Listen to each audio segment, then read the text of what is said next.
Yo guys, welcome to The Last Lap. Don't forget to drop a lovely, juicy 5-star rating if you're watching on Apple Podcasts or Spotify. Hope you enjoy, and let's get into it. Okay, my question then is, say you are in charge at Mercedes and you've got George Russell who's, doing bits, looks every bit as quick as Lewis does right now. You've got him. Cool. That other seat, if Leclerc becomes available at the end of next season, because if you don't take him, then he potentially goes somewhere else, or he stays at Ferrari. And Leclerc is, like, for me, I think Leclerc, his pace ceiling is, I would say, the same as Max's. Like, on his day quicker. But he just has, he's got a mistake in him. Yeah. He's got a bottle in him as Charles. He hasn't, it's happened, right? We saw that last He's well hydrated. He's got a bottle on him. Exactly. Evian hit him up. Yeah. Other water brands are available. Yeah, but they're French, aren't they? They're like near. Oh yeah, I hear that. Yeah, you're cooking. It's true. Good point. I just think that, I think it's a difficult decision because as much as I agree that Hamilton, I think 2021 is. I think if Hamilton won that season, I could have definitely seen him retiring. But I think with all of that, with everything that's happened, and him now kind of having to build this team up again, I think that's revitalised him, and I could see him in the sport for another, I think age more than ever now with modern understanding of nutrition, how to keep yourself in shape. We're seeing Alonso go long. We saw Raikkonen go long. I think we'll see more drivers getting into their 40s and still being competitive. We're not even seeing Alonso like showing any signs of actually being like weakening at all as a driver. What an animal. Yeah, he's crazy, isn't it? His racecraft is as good as it's ever been. But what do you do? Do you stick with Lewis and think you could get 3, maybe 4 more seasons out of him? Or do you go with Charles, who's someone that is still super young? You could get 15 years out of him potentially. Whatever decision you make, either way, you're distributing an amazing driver to someone else. That's the problem. Yeah, because then Lewis is back on the market. Exactly, yeah. And Lawrence Stroll's picking him straight. Oh, yeah. 1,000%, mate. Sorry, Lance. Lance, you're that's the only way Lance is out of that seat. Lance, you're going reserve driver. For just 2 years. Hamilton, Alonso at Aston Martin. The limbs that would be flying. Oh, my goodness gracious. Nostalgia merch is going to be coming back out. Like, oh, my it's going to be God. insane. Vodafone merch all over the place. I think there were quotes from Alonso. I could be wrong on this, but I'm sure I saw a quote from Alonso saying like he'd, love to end his career alongside Lewis. Or that would just be the sickest character arc. The sunset. But then Fernando that would just need said a film. That should be the end of Hamilton's film. That's literally going to be it. Yeah. No, but I want to answer. What would you do if you're in charge at Mercedes? The thing is, Hamilton's built this undeniable stack of evidence to back him up that he's the best person to have. There's no one better. But if you're looking at future-proofing your car and Mercedes, you can't look past Leclerc. I think he would be a perfect, and he would be a marquee signing as well. He's not like he's just some reserve driver. But also remember, then you've got Leclerc and Russell, who would both be, you've not got a 1-2 dynamic there, I don't think. Yeah, and which could be a problem. And you've not got a 1-2 dynamic for a long time until you decide to change them again. It's not like you've got one who's on the... Like, at the moment, you've got this sort of crossover between Lewis and George where it's like they're both fighting on an equal playing field. They're both very similar in terms of pace, but at the very least you can go, well, Lewis might not be here in 3 years in terms of driving.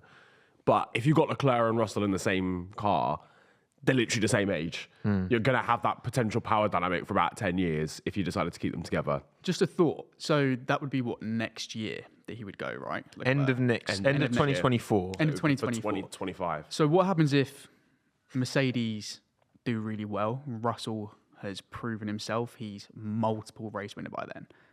And if in an instance, Leclerc has had a terrible 2 seasons, this one hasn't gotten off to a good start. Next season is terrible. Does he then potentially be signed up by Mercedes and is the number 2 driver by default? Yeah, maybe. That's a very kind of odd thing to throw out there, but it's possible. It's so difficult, isn't it? Because you've got all these drivers who are...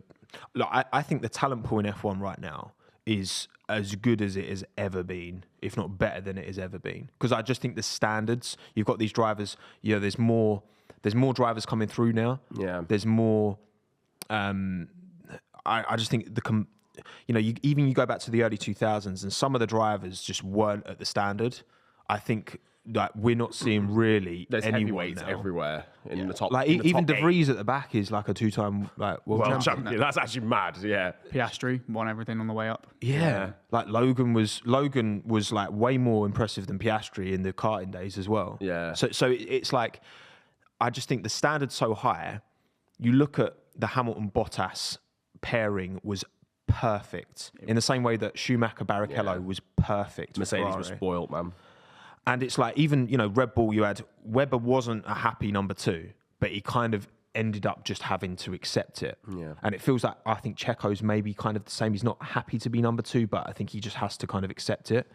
So that's where it's like, it's a decision from, because Toto Wolff has gone on record to say, he inherited the Hamilton-Rosberg partnership. He wouldn't have chosen to put those two really like alpha, for want of a better word, drivers together who both want to win and aren't going to have any concessions and be prepared to settle. But I don't know if Mercedes could ever get that back, that Hamilton-Bottas combination. I don't think there's going to be any driver, unless you go to like, I don't know, get Pascal Wehrlein out of Formula E, who's like ex-Mercedes, and he like raced, he Bring him back. because he almost got was the class. seat He was so instead of good. Bottas, didn't he? Yeah. Like unless you're going to do that and have a defined 1 and 2. But It's the tricky. way things are though at the moment, I don't think you can afford to do that right now. If you look at the battle that Mercedes are in constructors wise, if you were to go, okay, right, we're going to have a designated number 2 driver who is categorically just worse than George Russell, you put yourself at a massive disadvantage in the battle against Aston Martin and Ferrari, because every point matters. You can do that if you're Red Bull. You can go, well, we're massively clear of everyone. Let's just have a designated number 2 driver. I don't think Mercedes have that. But ability to I would afford that argue, right now. do Mercedes really care if they finish 2nd or 3rd? Like, does it really matter to Mercedes? Like, if they finish They're not 2nd going or to 3rd? finish first, though. If That's they're what I not mean. winning, No, I know, I hear that. But So they're not does going to it- finish first if they have a designated number 2 driver as things stand. I yeah, don't think. and that's the thing. They could, take a downgrade of driver to go alongside George, build George up more. Yeah. To prepare for when they can fight for a championship, Okay, and then fair. you've got one driver you can put all of your momentum behind. That's Long-term plan. I think it's a good theory, because I think Russell is he's phenomenal. Yeah. So, like, he goes under the radar I so think much. Mercedes can bank their future on Russell. I think they can. And then it's like, do you risk upsetting the apple cart? This is the whole talk about, Red Bull bringing in Norris to go alongside Verstappen.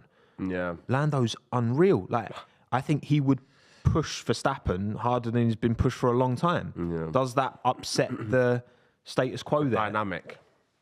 Because then they're taking points off of each other. If these regulations are going to do their job, Mercedes. right? Not confirmed. No, You can't say something like that. I You can't can't say say that something because like that. no. You're not allowed to alleged. say that. No, it's not alleged. It's not alleged. It hasn't Allegedly, happened. according to Niran. He's going to be messaging you after this. What the fuck? What are you talking about? No, what I'm saying is, like, if these regs do their job, right, and then in, say, 2025, we've got, if they do their job and the teams do their jobs, we could have 4 teams. Realistically, I think we could have 4 teams with a quick enough car to fight for a world championship. Yeah.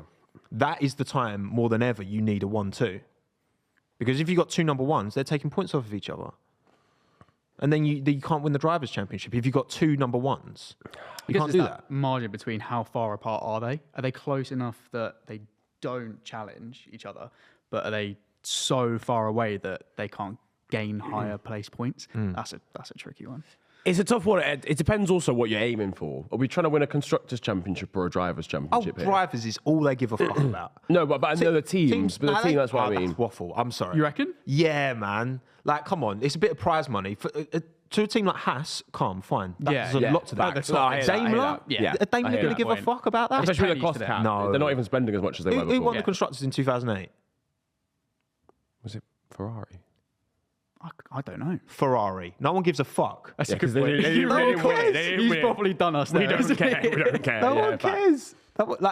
Okay, so we're trying to win a drivers' championship. Of course. Yeah. Yeah. That's what the plaudits Yeah, no, go to. I hear it. I You know what hear mean? it. Because I was about to say, like, if you look at a Sainz-Leclerc partnership, that's relatively even. Like, Yeah. Leclerc's got the edge, but I wouldn't say that's a clear, definitive 1-2 where Sainz will sit Not down and over go, the total. I I'm- think this season, Charles had the measure on Carlos. But you make a Yeah. good point, because like last year there were But it can many work, instances. is what I mean. Yeah, like They're not going to last crash year, into each other. Like, like last year there were many instances where they were fighting against Yeah. each other, and Sainz didn't want to give in, Leclerc didn't want to give in. Yeah. So I see where you're coming from. It's a tricky one to decide. This is what I mean. There's so many different things. It's all well and good just looking at a driver market and be like, we just want the best drivers. But actually, I think if you're fighting for a championship, you have to play it strategically.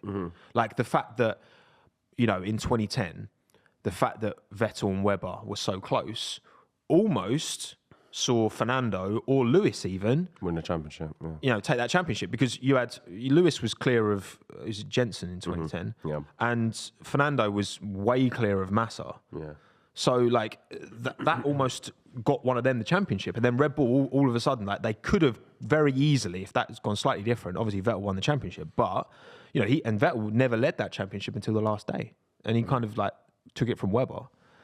But Well, it's interesting, like the last time Ferrari won the championship was a very similar thing when Raikkonen won it, because McLaren had Alonso and Hamilton, right? Yeah. Two Great example. big personalities. Yeah. And they were, I would say, for the majority of the season, again, wasn't watching it then, but I've done a bit of research.